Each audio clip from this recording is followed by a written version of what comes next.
নিজের হাত খরচের টাকা গুছিয়ে জামাইকে যেরকম ট্রিট দিতে পারবো তা আমি কখনো ভাবতেই পারিনি।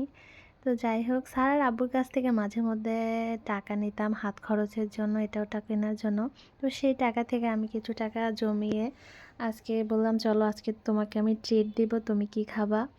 তবে অনেক মানে দামি কিছু খাওয়াতে পারি নাই, সাধ্যের মধ্যে যতটুকু গুছিয়েছি তার মধ্যে আজকে ওকে নিয়ে ঘুরতে বের হয়েছি আর কি।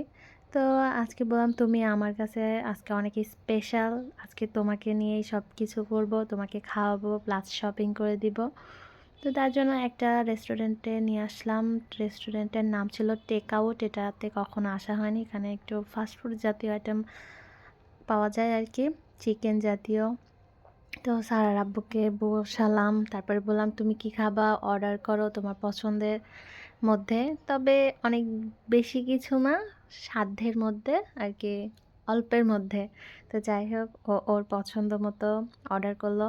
একটা এগ বার্গার, একটা হচ্ছে আপনার চিকেন বার্গার, আর এখানে ছিল ফ্রেঞ্চ ফ্রাই আর একটা কোক। তো এটাই খাচ্ছিলাম, খাবারগুলো কিন্তু অনেক মজা ছিল। তারপরে খাওয়া দাওয়া শেষ করে একটা শপিং মলে নিয়ে আসলাম। তো বললাম চলো তোমাকে আজকে একটা শীতের কাপড় কিনে দিই। তবে এখানে আসার পরে অনেকটাই ভিড় দেখতে পাচ্ছিলাম, কারণ এই শপিং মলটাতে দেখে অনেক লোকই আসছে অনেক শীতের মানে কাপড় কেনাকাটা করার জন্য। তো অনেক ঘোরাঘুরি করলাম পছন্দ, তবে যেটা পছন্দ হচ্ছে ওইটা সাইজে মিলতেছে না, যেটা সাইজে মিলতেছে ওইটা পছন্দ হচ্ছে না। তো শপিং মলে অনেক ভিড় থাকলে এই সমস্যাটার সম্মুখীন হইতে হয়। তো যাই হোক, অনেক ঘোরাঘুরি করে আমার পছন্দের একটা হুডি কিনে দিলাম তাকে। এরপরে ক্যাশ কাউন্টারে আসলাম ক্যাশ দেওয়ার জন্য। তো বললাম তুমি দাঁড়াও, আমি যেহেতু তোমাকে কিনে দিচ্ছি আমি পেমেন্ট করব। তো যাই হোক, সারা ওর আব্বুর হাত ধরেছিল আর কি। তো এই তো কেনাকাটা শেষ করে ফিরতেছিলাম।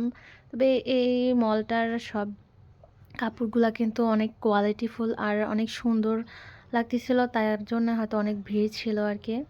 তো কেনাকাটা শেষ করে তো বাড়ি ফেরার পালা, অনেকটাই রাত হয়ে গেছে। তো এই শপিং মলটার নাম ছিল হচ্ছে ইজি ফ্যাশন। তো সারার আব্বু হাত ধরে নামতেছিল। তো মাঝে মাঝে নিজের হাজব্যান্ডকে এরকম একটু ট্রিট দিতে কিন্তু সব বউয়েদেরই মন চায়। তো তারাও কিন্তু খুশি হয়, কারণ তারা তো আমাদেরকেও অনেক সময় অনেক ধরনের ট্রিট দিয়ে সারপ্রাইজ করে। তো তাদেরকেও মাঝে মাঝে সারপ্রাইজ করা উচিত আমার মনে হয়। হয়তো যার যেরকম সাধ্য, হয়তো এত কিছু করতে পারবো না, তবে যতটুকুই করা প্রয়োজন ততটুকু করলে হয়তো ভালো লাগবে তাদেরও। তো এই তো বাসায় এসে পড়ছে, কেমন লাগতেছে অবশ্যই জানাবেন। তো এটা শপিং মলে পড়ছিল, অনেকগুলোই ট্রাই করাইছিলাম। এই যে এটা ব্ল্যাকের মধ্যে, আরেকটা ছিল পিঙ্কের মধ্যে, তবে আমার কাছে এটাই ভালো লাগছে। তো সবাই ভালো থাকবেন, আল্লাহ হাফেজ।